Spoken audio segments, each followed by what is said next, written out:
नमस्कार दोस्तों, मैं पवन पंकज अपने यूट्यूब चैनल में आपका स्वागत करता हूं। हाँ तो दोस्तों, मैं एनसीएफ के ऐसे प्रश्नों से रूबरू कराऊंगा जो काफ़ी बार विगत परीक्षाओं में पूछे गए, जिनमें छात्र अक्सर गलतियां कर देते हैं।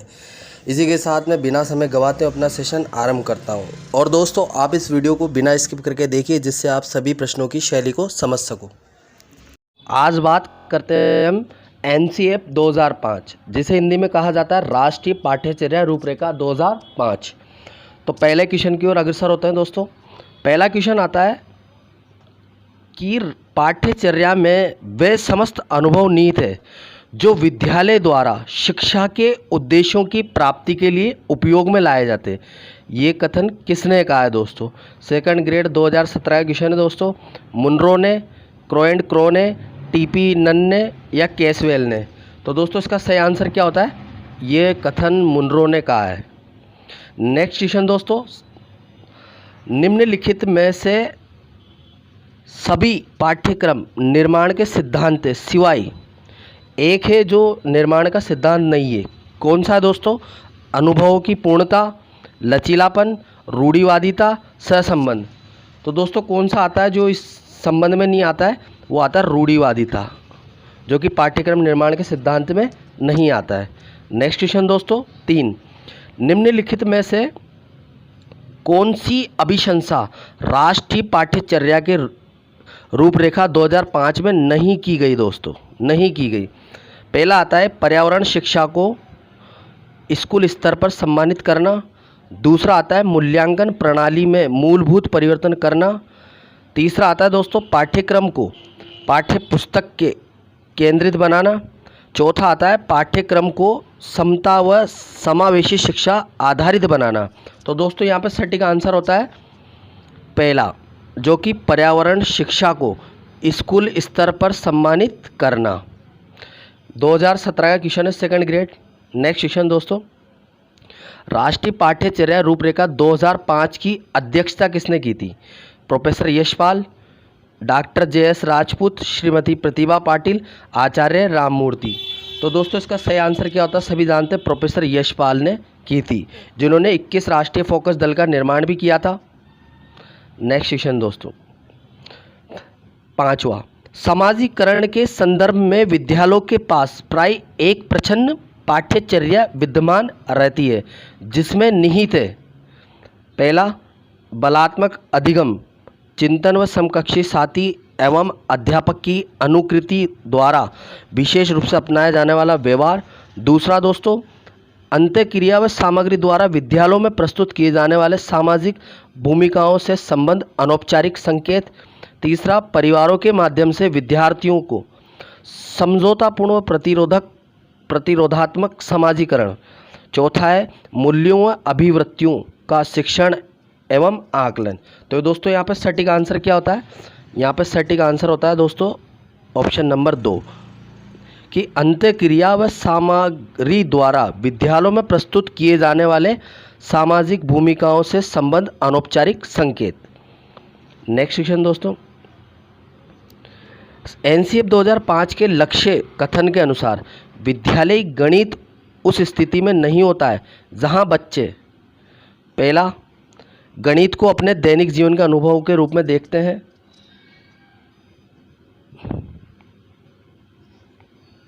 दूसरा अर्थपूर्ण समस्याओं को रखते और हल करते हैं।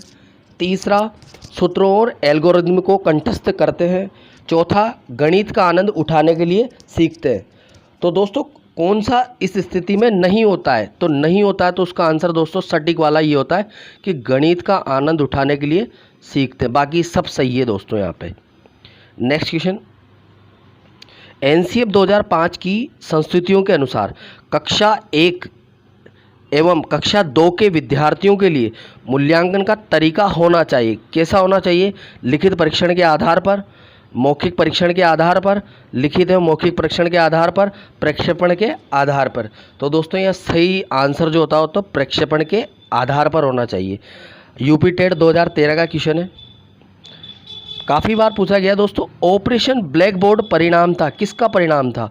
कोठारी आयोग का, राष्ट्रीय पाठ्यक्रम रचना 2005, राष्ट्रीय शैक्षिक योजना 1986 या राष्ट्रीय पाठ्यक्रम रचना 2000? तो दोस्तों सभी जानते हैं किसका था, राष्ट्रीय शैक्षिक योजना 1986 का परिणाम था। नेक्स्ट क्वेश्चन आता है दोस्तों, नाटक विधि में रुचि लेते हैं कौन लेते हैं, प्राथमिक स्तर के छात्र, उच्च माध्यमिक स्तर के छात्र, विश्वविद्यालय स्तर के छात्र, उपयुक्त में से कोई नहीं। तो दोस्तों सभी जानते हैं नाटक विधि में रुचि ओनली प्राथमिक स्तर के छात्र लेते हैं केवल। नेक्स्ट क्वेश्चन दोस्तों, आप कक्षा में रामायण प्रकरण पढ़ाना चाहते हैं, आप कौन सी विधि सर्वश्रेष्ठ मानेंगे रामायण प्रकरण में, खोज विधि, भ्रमण विधि, समस्या समाधान विधि, कहानी विधि। तो दोस्तों सभी जानते हैं कि रामायण किस प्रकार से पढ़ाई जाए तो सबसे उपयुक्त साबित होगी, तो वो है दोस्तों कहानी विधि। नेक्स्ट क्वेश्चन दोस्तों, पढ़ाते समय चित्र दिखाने में सबसे अधिक महत्वपूर्ण लाभ क्या होता है, अध्यापक को आराम मिलता है, पाठ को समझने में सहायक, रोचकता या मनोरंजन। तो दोस्तों सभी जानते हैं कि जो चित्र दिखाते हैं पढ़ाते समय उसको पाठ को समझने में अधिक सहायता मिलती है। नेक्स्ट क्वेश्चन 12, निम्नलिखित में से किसे ध्यान में रखकर अधिगम उद्देश्यों का निर्धारण किया जाना चाहिए, पाठ्यचर्या को, शिक्षक रुचि को, बालक की आवश्यकता, सामाजिक आवश्यकता। तो दोस्तों किसे ध्यान में रखकर रखना चाहिए, पाठ्यचर्या को। पाठ्यचर्या का शाब्दिक अर्थ होता है दौड़ का मैदान। नेक्स्ट क्वेश्चन दोस्तों, राष्ट्रीय पाठ्यचर्या रूपरेखा 2005 के अंतर्गत परीक्षा सुधारों में निम्नलिखित में से किस सुधार को सुझाया गया था, खुली पुस्तक सूची को, सतत एवं व्यापक मूल्यांकन को, सामूहिक कार्य मूल्यांकन को, इनमें से सभी। तो दोस्तों इसका राइट आंसर होता है इनमें से सभी, खुली पुस्तक सूची, सतत एवं व्यापक मूल्यांकन CCA और सामूहिक कार्य मूल्यांकन। नेक्स्ट क्वेश्चन दोस्तों, क्वेश्चन नंबर 14, राष्ट्रीय पाठ्यक्रम रूपरेखा 2005 में शांति शिक्षा को बढ़ावा देने के लिए कुछ क्रियाएं की अनुशंसा की गई। पाठ्यक्रम रूपरेखा में निम्नलिखित में से किस सूचीबद्ध किया गया, किसे किया गया। पहला आता है महिलाओं के प्रति आदर एवं जिम्मेदारी का दृष्टिकोण विकसित करने के लिए कार्यक्रम आयोजित किए गए थे, नैतिक शिक्षा को बढ़ावा दिया गया था, या फिर शांति शिक्षा को एक अलग विषय के रूप में पढ़ाया जाए, या शांति शिक्षा को पाठ्यक्रम में सम्मिलित किया जाए। तो दोस्तों इसका सही आंसर होता है महिलाओं के प्रति आदर एवं जिम्मेदारी का दृष्टिकोण विकसित करने के लिए कार्यक्रम आयोजित किए गए। नेक्स्ट क्वेश्चन दोस्तों, क्वेश्चन नंबर 15, राष्ट्रीय पाठ्यचर्या रूपरेखा 2005 में बातचीत की गई है किस चीज़ की। पहला, ज्ञान स्थायी है व दिया जाता है से ज्ञानस का विकास होता है और इसकी संरचना होती है। दूसरा, शैक्षिक केंद्र से विषय केंद्र पर हो, शैक्षिक जो केंद्र हो विषय केंद्र पर हो। थर्ड नंबर, विद्यार्थी केंद्रित से अध्यापक केंद्रित की ओर हो, इनमें से कोई नहीं। तो दोस्तों इसका सही आंसर होता है कि पहला कि ज्ञान स्थायी व दिया जाता है जिससे ज्ञानस का विकास होता है और इससे संरचना होती है। नेक्स्ट क्वेश्चन दोस्तों, क्वेश्चन नंबर 16, राष्ट्रीय पाठ्यचर्या रूपरेखा 2005 में बहुभाषा को एक संसाधन के रूप में समर्थन दिया गया है क्योंकि यह एक तरीका है जिससे प्रत्येक बालक सुरक्षित महसूस करे, भाषागत पृष्ठभूमि के कारण कोई भी बालक पीछे न छूट जाए, यह बालकों को अपने विश्वास के लिए प्रोत्साहन देगा, और इनमें से सभी। तो इसका सही आंसर होता है दोस्तों उपयुक्त सभी, इनमें से सभी। नेक्स्ट क्वेश्चन दोस्तों 17, राजेश गणित की समस्या को हल करने के लिए पूरी तरह से संघर्ष कर रहा है, उसका आंतरिक बल जो उसे समस्या को पूरी तरह से हल करने के लिए विवश करता है के रूप में जाना जाता है। क्या है दोस्तों, प्रेरक, व्यक्तित्व विशेषक, संवेग और प्रत्यक्षण। तो दोस्तों इसका सही आंसर क्या होता है, ये होता है प्रेरक। यूपी टेट 2014 में पूछा गया है दोस्तों। क्वेश्चन नंबर 18, शिक्षा का अधिकार अधिनियम 2009 6 से 14 वर्ष की आयु के विद्यालय कभी न गए अथवा विद्यालय शिक्षा अधूरी छोड़ने वाले बच्चों को शिक्षा की मुख्यधारा से जोड़ने हेतु विशेष पाठ्यक्रम लागू करने पर जोर दिया है, विशेष प्रशिक्षण लागू करने पर जोर दिया है, अलग से विद्यालय खोलने की बात कही गई है, अलग से शिक्षक नियुक्त करने की बात की गई है। तो दोस्तों इसका जो सही आंसर होता है वो होता है विशेष प्रशिक्षण लागू करने पर जोर दिया गया है, option number second. Question number 19 दोस्तों, निःशुल्क एवं अनिवार्य शिक्षा का अधिकार 2009 में अनिवार्य शब्द का क्या अर्थ है? अनिवार्य शब्द का केंद्र सरकार दाखिले, उपस्थिति और प्रारंभिक शिक्षा की पूर्णता को सुनिश्चित करेगी। दूसरा, उचित सरकारें दाखिले, उपस्थिति और प्रारंभिक शिक्षा की पूर्णता को सुनिश्चित करेगी। थर्ड नंबर, दंडात्मक कार्य से बचने के लिए अपने बच्चों को विद्यालय भेजने के लिए अभिभावकों पर अनिवार्य रूप से जोर डाला गया है। चौथा, अनिवार्य शिक्षा सतत परीक्षण के माध्यम से प्रदान की जाएगी। तो दोस्तों इसका सही आंसर होता है कि उचित सरकारें उचित दाखिले, उपस्थिति और प्रारंभिक शिक्षा की पूर्णता को सुनिश्चित करेगी। नेक्स्ट क्वेश्चन दोस्तों, शिक्षा का अधिकार अधिनियम 2009 के क्रियान्वयन के बाद कक्षा कक्ष अप्रभावित है क्योंकि शिक्षा का अधिकार विद्यालय में कक्षा की औसत आयु को प्रभावित नहीं करता। दूसरा, लिंग के अनुसार अधिक समझाती है। तीसरा, आयु के अनुसार अधिक समझाती है। चौथा, आयु के अनुसार अधिक विषम जाती है। तो दोस्तों यह सही आंसर होता है ये आयु के अनुसार, थर्ड नंबर, अधिक समझाती है। नेक्स्ट क्वेश्चन दोस्तों, शिक्षा का अधिकार अधिनियम 2009 के क्रियान्वयन कक्षा कक्ष के बाद वो ये दोस्तों कि आयु के अनुसार अधिक समझाती है, पहले भी आ चुका है। नेक्स्ट क्वेश्चन 22, विद्यालय आधारित आकलन प्रारंभ किया गया था। पहला, राष्ट्र में विद्यालय शिक्षा संगठनों की शक्ति का विकेंद्रीकरण किया जा सके। दूसरा, सभी विद्यार्थियों के संपूर्ण विकास को सुनिश्चित किया जा सके। तीसरा, विद्यार्थियों की उन्नति की बेहतर व्याख्या के लिए उनकी सभी गतिविधियों के नियमित अभिलेखन हेतु अध्यापकों को अभिप्रेरित किया जा सके। चौथा, विद्यालय अपने क्षेत्रों में विद्यमान अन्य विभिन्न विद्यालयों की तुलना में प्रतियोगिता द्वारा अपनी विशिष्टता का प्रदर्शन करने हेतु अभिप्रेरित हो सके। तो दोस्तों इसका सही आंसर होता है कि जो सभी विद्यार्थियों के संपूर्ण विकास को सुनिश्चित किया जा सके, option number second. Next question दोस्तों, निम्नलिखित में से कौन सा एक अन्य विकल्पों से संबंध नहीं है, मतलब भिन्न है? पहला, प्रश्नोत्तर सत्रों को संगठित करना। दूसरा, किसी विषय पर विद्यार्थियों की प्रतिक्रिया को लेना। तीसरा, प्रश्नोत्तरी परिचालन करना। चौथा, स्व आकलन के कौशल को प्रतिमानित करना। तो यहाँ पे सही आंसर होता है दोस्तों ऑप्शन नंबर 4, स्व आकलन के कौशलों को प्रतिमानित करना। नेक्स्ट क्वेश्चन की ओर बढ़ते हैं दोस्तों। क्वेश्चन नंबर 24, प्याजे की कौन सी अवस्था का संबंध अमूर्त एवं तार्किक चिंतन से? संवेदीगामक अवस्था, पूर्व संक्रियात्मक अवस्था, अमूर्त संक्रियात्मक अवस्था या मूर्त संक्रियात्मक अवस्था? तो दोस्तों इसका सही आंसर क्या होता है? इसका संबंध होता है अमूर्त संक्रियात्मक अवस्था। नेक्स्ट क्वेश्चन दोस्तों, क्वेश्चन नंबर 25, निम्न में से वस्तुनिष्ठ परीक्षणों के गुण के संबंध में सही कथन पूछा है दोस्तों। इनका अंकन शीघ्रता एवं सुगमता से किया जा सकता। ये परीक्षकों के व्यक्तिगत प्रभाव से प्रभावित नहीं होते। वस्तुनिष्ठता के कारण ये अधिक विश्वसनीय एवं वैध होते हैं। उपरोक्त में से कोई नहीं। तो दोस्तों इसका जो सही आंसर है क्वेश्चन नंबर 25, तो दोस्तों इसका पहला, दूसरा और तीसरा राइट आंसर है।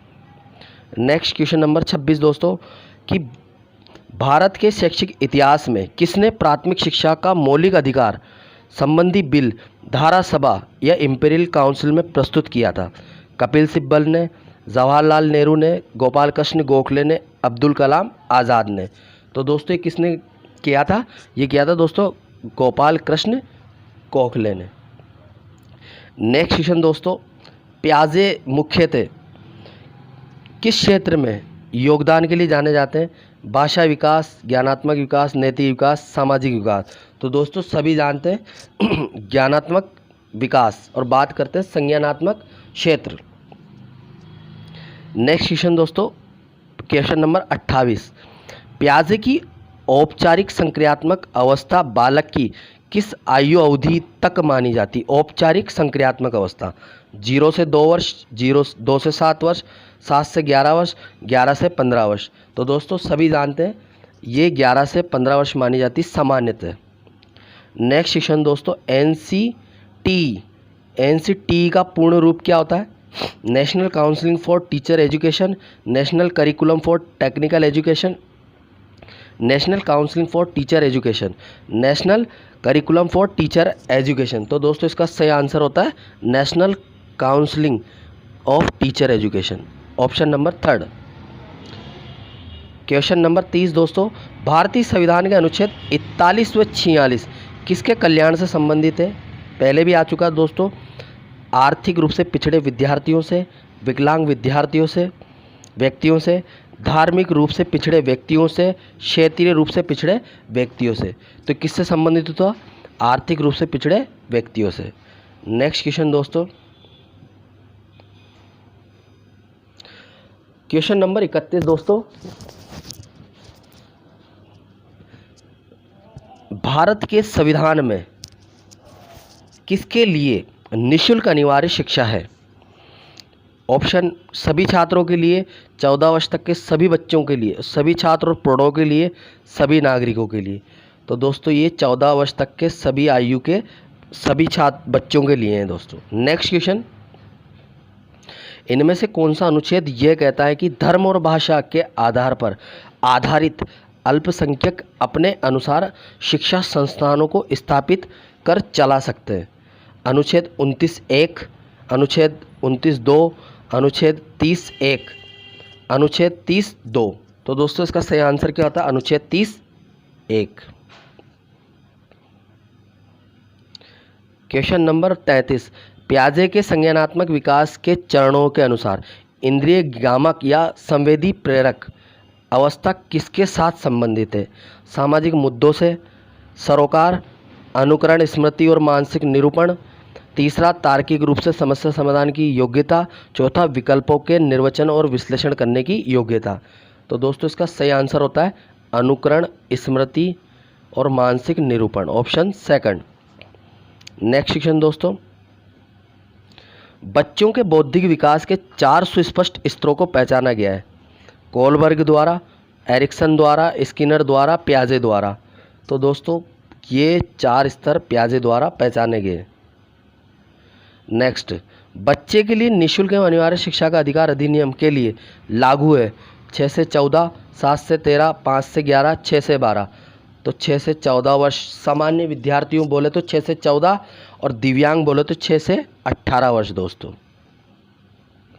नेक्स्ट, वर्तमान में निःशक्त बच्चों की शिक्षा के लिए कहा गया है निःशक्त, समावेशी शिक्षा, विशेष शिक्षा, समंकित शिक्षा, कोई नहीं। तो दोस्तों इसका सही आंसर होता है समावेशी शिक्षा, सभी के लिए समान शिक्षा बोले तो। नेक्स्ट क्वेश्चन नंबर 37, किस मनोवैज्ञानिक के अनुसार सीखने का मतलब ज्ञान निर्माण करना है? स्किनर, प्याजे, थॉर्नडाई, लेव वाइगोत्स्की। तो किसके अनुसार दोस्तों ये सही माना जाता है? प्याजे के अनुसार सीखने का मतलब होता है ज्ञान का निर्माण करना। नेक्स्ट क्वेश्चन की ओर बढ़ते हैं दोस्तों, प्याजे के संज्ञानात्मक विकास सिद्धांत के अनुसार संवेदी क्रियात्मक अवस्था होती है 2 वर्ष तक, 2 से 7 वर्ष, 7 से 11 वर्ष, 11 से 16 वर्ष। तो ये होती है जन्म से 2 वर्ष दोस्तों। नेक्स्ट क्वेश्चन दोस्तों, क्वेश्चन नंबर 39, RTE एक्ट 2009 के अनुसार प्राथमिक विद्यालयों में शिक्षण सप्ताह कुल कितने घंटे की योजना बनाकर कार्य करना है? तो दोस्तों सभी जानते हैं, पहले भी बता चुके, ये होते हैं 45 घंटे। नेक्स्ट क्वेश्चन दोस्तों, क्वेश्चन नंबर 40, शिक्षा का अधिकार अधिनियम 2009 लागू नहीं होता है निःशक्त बच्चों पर, 6 से 14 वर्ष तक के बच्चों पर, 14 से 18 वर्ष के बच्चों पर या बच्चों की नियमित उपस्थिति पर। तो किन पर लागू नहीं होता है? 14 से 18 वर्ष के बच्चों पर। नेक्स्ट क्वेश्चन दोस्तों, बच्चे दुनिया के बारे में अपनी समझ का सृजन करते हैं। किसने कहा है? मतलब इसका श्रेय जाता है प्याजे को, पावलोव को, कोहलबर्ग को, स्किनर को। तो ये दोस्तों किसका कथन है? ये दोस्तों प्याजे का कथन माना जाता है कि बच्चे दुनिया के बारे में अपनी समझ का सृजन करते हैं। नेक्स्ट क्वेश्चन, बच्चों के बौद्धिक विकास की 4 विशिष्ट अवस्थाओं को पहचान की गई है। कोहलबर्ग द्वारा, एरिक्सन द्वारा, स्किनर द्वारा, प्याजे द्वारा। तो अभी भी आया था दोस्तों, ये प्याजे द्वारा की गई है। नेक्स्ट क्वेश्चन, प्याजे के अनुसार निम्नलिखित में से कौन सी अवस्था में बच्चा अमूर्त संकल्पनाओं के विषय में तार्किक चिंतन करना आरंभ कर देता है? मूर्त संक्रियात्मक अवस्था, औपचारिक संक्रियात्मक अवस्था, संवेदी प्रेरक या पूर्व संक्रियात्मक अवस्था। तो कौन सी अवस्था होती है दोस्तों? मूर्त संक्रियात्मक अवस्था। नेक्स्ट क्वेश्चन दोस्तों, शिक्षा का अधिकार शिक्षा को संविधान संशोधन के द्वारा किस वर्ष में समवर्ती सूची में डाला गया था? पहले भी आया 1976 में दोस्तों। नेक्स्ट क्वेश्चन, हाँ, नामांकन बढ़ाने और उनकी उपस्थिति बनाए रखने एवं बच्चों का पोषण स्तर सुधारने हेतु प्राथमिक शिक्षा के लिए राष्ट्रीय पोषण सहयोग कार्यक्रम कब शुरू किया गया था? 4 जून 2005, 26 जनवरी 2008, 2 अक्टूबर 2005, 15 अगस्त 1995। तो ये किया गया था दोस्तों 26 जनवरी 2008 को। सॉरी दोस्तों, ये किया गया था 15 अगस्त 1995 को, जिसका नाम आता है राष्ट्रीय पोषण सहयोग कार्यक्रम। नेक्स्ट क्वेश्चन दोस्तों, संविधान 86वां अधिनियम 2002 के भाग 3 में जिस नई धारा को जोड़कर 6 से 14 वर्ष तक के सभी बच्चों को मुफ्त एवं अनिवार्य शिक्षा को मूलभूत अधिकार बनाने की बात कही गई, संविधान की यह धारा है, कौन सी है? 21A, 21B, 22A या फिर 22B। तो दोस्तों सभी जानते हैं इसका सही आंसर होता है 21A। नेक्स्ट क्वेश्चन दोस्तों,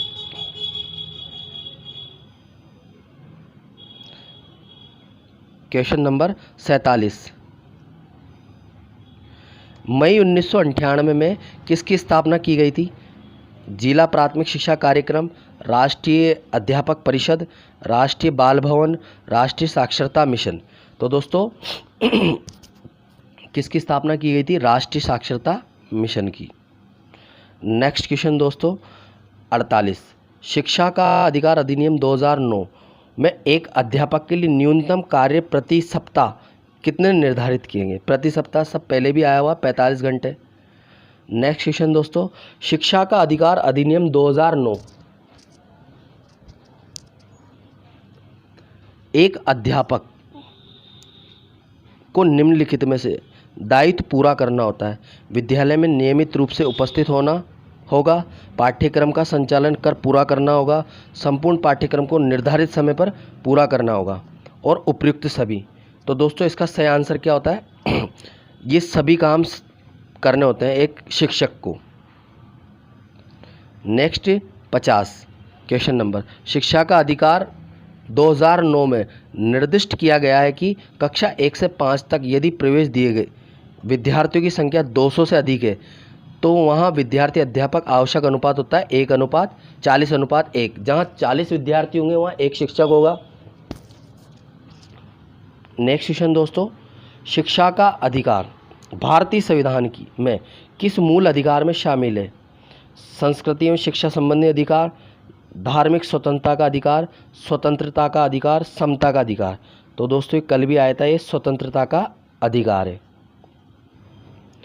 क्वेश्चन नंबर 52, बच्चों के लिए निःशुल्क एवं अनिवार्य शिक्षा का अधिकार अधिनियम 2009 के लिए लागू है? 6 से 14, 7 से 13, 5 से 11, 6 से 12। तो सब जानते हैं दोस्तों 6 से 14 वर्ष सामान्य विद्यार्थी और 6 से 18 वर्ष दिव्यांग बालकों के लिए।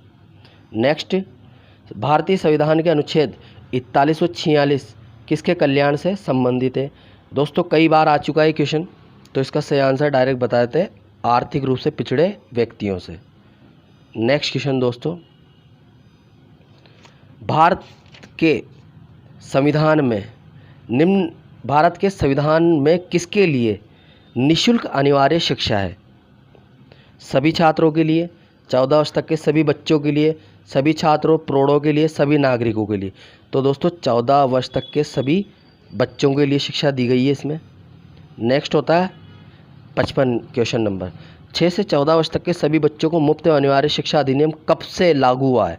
1 अप्रैल 2010, अगस्त 2009, जुलाई 2009, 1 मार्च 2010। तो ये हुआ दोस्तों 1 अप्रैल 2010, उद्घोषित हुआ था 2009 में। ग्रेड 3 काफ़ी बार पूछा गया दोस्तों ये क्वेश्चन। क्वेश्चन नंबर 56, राष्ट्रीय पाठ्यचर्या रूपरेखा 2005 में गुणवत्ता आयाम शीर्षक के अंतर्गत अधिक महत्व दिया गया है किसे? भौतिक संसाधनों को, शिक्षित एवं अभिप्रेरित शिक्षकों को, बालकों के लिए ज्ञान संदर्भ संरचना अनुभवों को, बालकों के लिए संरचित अनुभव एवं पाठ्यक्रम सुधार को। तो दोस्तों इसका सही आंसर क्या होता है? ये बालकों के लिए संरक्षित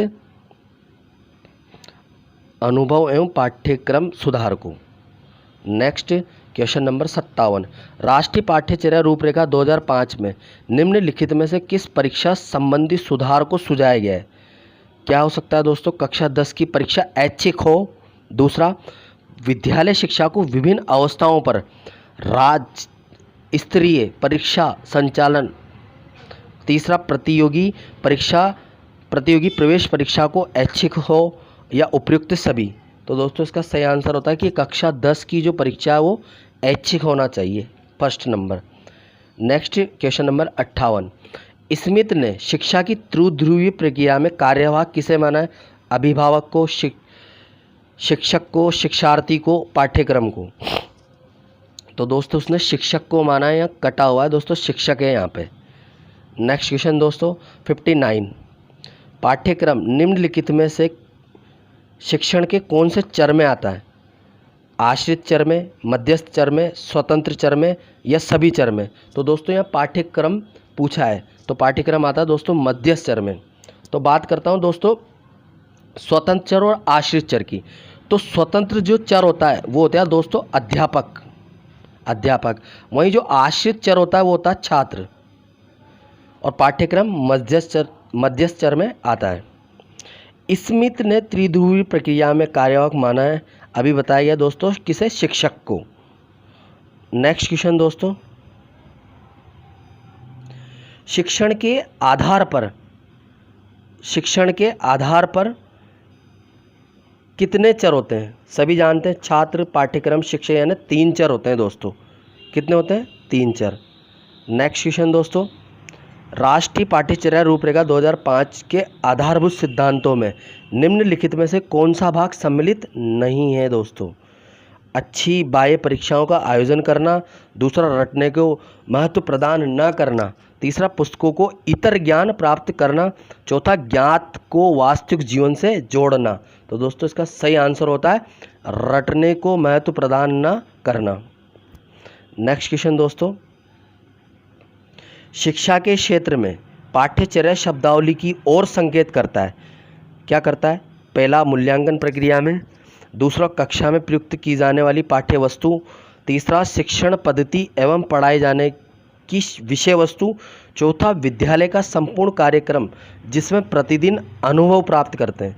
तो दोस्तों इसका सही आंसर होता है क्वेश्चन ऑप्शन नंबर 4, विद्यालय का संपूर्ण कार्यक्रम जिसमें प्रतिदिन अनुभव प्राप्त करते हैं।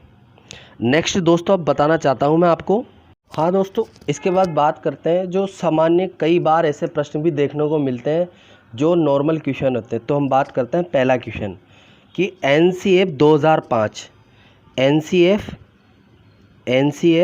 2005 के अध्यक्ष कौन थे? तो दोस्तों वही नाम आता है प्रोफेसर यशपाल। सेकंड क्वेश्चन दोस्तों, प्रोफेसर यशपाल ने एक दल का गठन किया था, उस दल का नाम आता है 21 राष्ट्रीय फोकस दल। और दोस्तों वही बताना चाहता हूँ, प्रत्येक दल में न्यूनतम 10 सदस्य नियुक्त करना अनिवार्य होता था। इसके बाद बात करते हैं दोस्तों कि जो ये एनसीएफ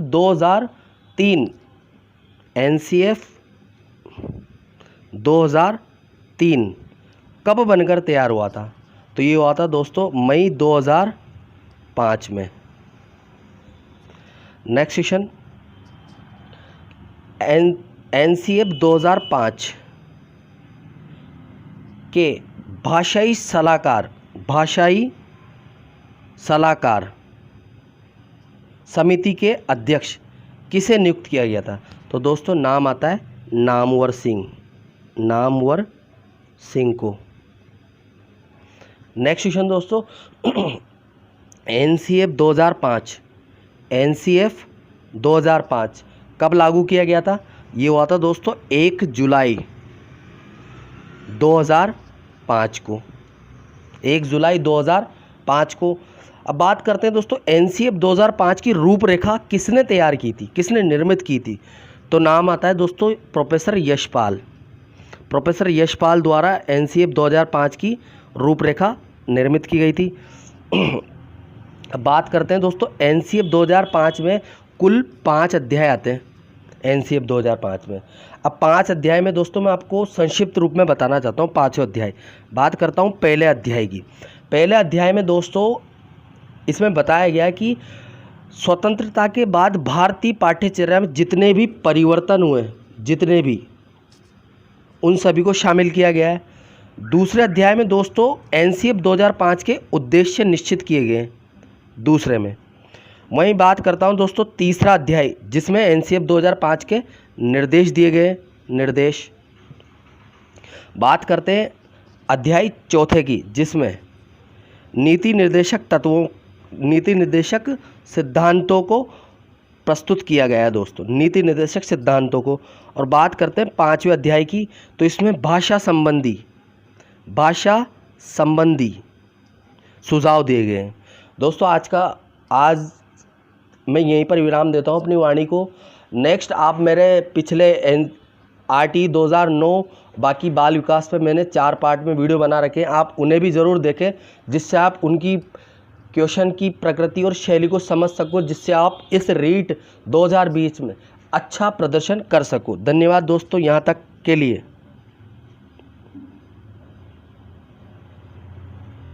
अगर दोस्तों मेरे द्वारा दी गई जानकारी से आप लाभान्वित हुए तो प्लीज़ मेरे चैनल को सब्सक्राइब और लाइक और शेयर करें, जिससे मैं सभी टॉपिक के वीडियो आपके सामने ला सकूं। अगर दोस्तों आपको किसी प्रश्न में कन्फ्यूज़न है तो आप मुझे कमेंट बॉक्स में कमेंट करके बता सकते हैं। धन्यवाद दोस्तों।